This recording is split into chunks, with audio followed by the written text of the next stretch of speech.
Indonesia terbongkar. Bakal coret pemain cadangan di Piala AFF 2021. Perbedaan kualitas antar pemain inti dan pelapis menjadi masalah baru yang wajib ditemukan formulanya oleh Shin Tae-yong. Khusus bagi Ezra Walian, ia dipandang sebagai kandidat kuat untuk menghuni posisi ujung tombak penyerangan timnas. Sejauh ini, nama Coach Hedi Haryudo nyaris tak tergantikan. Akan tetapi, Ezra tampil moncer dalam 2 laga terakhirnya bersama timnas Indonesia. Ia membukukan 2 gol dan 1 assist dalam 2 pertandingan, tepatnya saat mengalahkan Myanmar dan Antalyaspor. Ezra jelas tipikal pemain yang berbeda jauh dari Yudo. Akan tetapi, bomber Persib Bandung itu dipandang sebagai striker yang lengkap. Tak hanya piawai untuk menjadi tembok pemantul, namun Ezra juga dapat diplotkan untuk menyisir sisi sayap. Tangguh untuk melindungi bola menjadi atribut lain yang disuguhkan striker Maung Bandung ini. Permainan fleksibel yang diperlihatkan mantan pemain PSM ini menjadi warna baru bagi permainan Shin Tae-yong yang mengandalkan determinasi maupun kemauan untuk berlari sepanjang laga. Indonesia tergabung di grup B Piala AFF bersama dengan Vietnam, Malaysia, Kamboja, dan Laos. Piala AFF 2021 akan dimulai pada Kamis 9 Desember 2021 hingga 1 Januari 2022. Saat ini timnas Indonesia sedang melakoni persiapan dan pemusatan latihan di Turki. Tim Garuda sudah 2 kali melakoni 2 laga uji coba menghadapi Afghanistan dan Turki.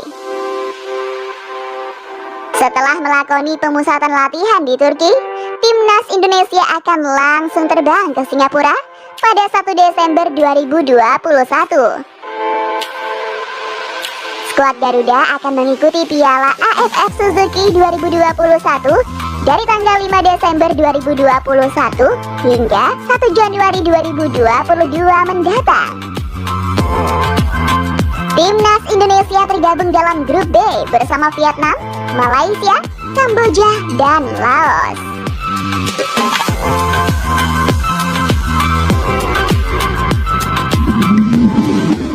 Timnas U18 masih butuh perbaikan fisik.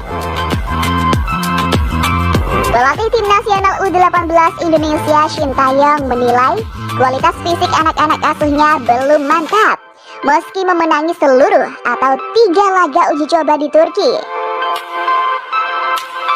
Terkini pada Sabtu dikutip dari laman PSSI di Jakarta, skuad berjuluk Garuda Nusantara itu menunjukkan Mama Soto atau MNKFC Gambia U18 dengan skor 2-1 di Limak Football Complex Antalya, Turki.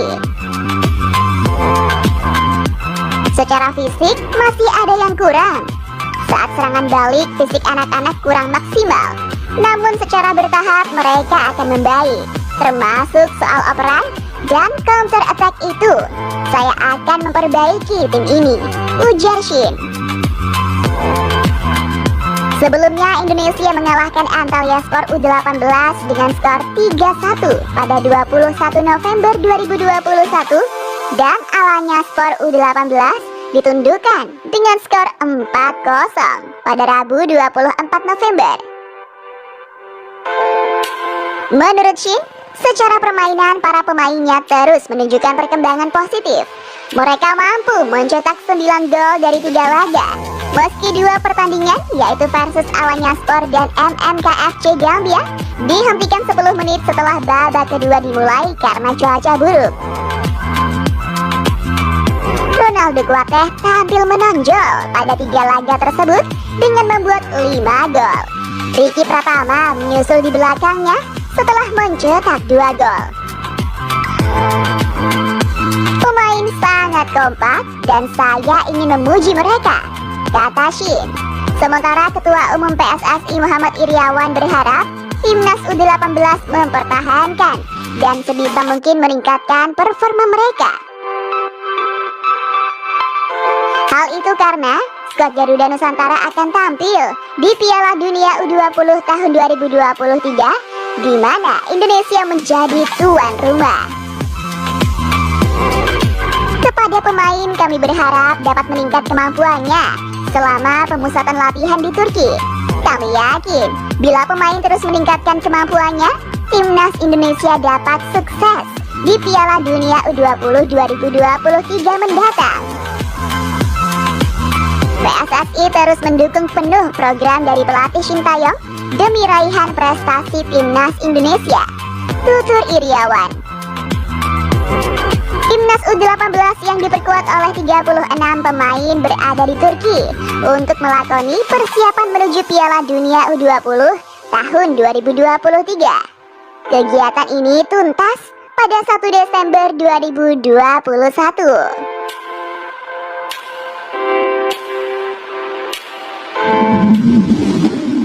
Piala AFF 2020, 4 pemain keturunan posisinya back. Bagaimana nasib Asnawi dan Daga? PSSI diketahui punya rencana menaturalisasi 4 pemain keturunan di Eropa buat timnas Indonesia. Mereka adalah Kevin Dix, Jordi Amat, Sandy Walsh, dan Mads Hilgers. Keempatnya adalah permintaan dari pelatih timnas Indonesia Sintayong. Walsh dan Dix berposisi sebagai bek sayap kanan, yakni peran Asnawi Mangkualam di timnas Indonesia. Ahmad dan Hilgers adalah bek tengah, tempat Elkan Bagat bermain. Jadi bagaimana ya nasib Asnawi dan Bagat di timnas Indonesia kelak? Anggota Komite Eksekutif atau Exco PSSI Hassani Abdul Ghani meyakinkan para bek lokal tak perlu takut oleh keberadaan 4 pemain keturunan di timnas Indonesia nantinya. Hassani menjelaskan jika Dix, Ahmad, Walsh, dan Hilgers dapat membela timnas Indonesia, persaingan di lini belakang akan makin kompetitif. Untuk kepentingan timnas Indonesia, para bek lokal bisa bersaing. Kami mencari yang terbaik supaya timnas kita tidak kalah melulu. Kecuali kalau kita kasihan terhadap pemain. Kalau main kasihan-kasihan, kita buat saja yayasan sepak bola. Bagaimana nasib pemain lokal nanti? Pemain lokal kan tidak jelek, cuma kalau ada saingan, mereka akan termotivasi. Jelas Hassani. Jadi saya berharap dengan rencana kami ini, pemain lokal jadi bersaing. Jadi punya motivasi lebih untuk merebut posisi, supaya tempatnya tidak direbut oleh pemain yang bermain di luar negeri. Lanjut Hassani.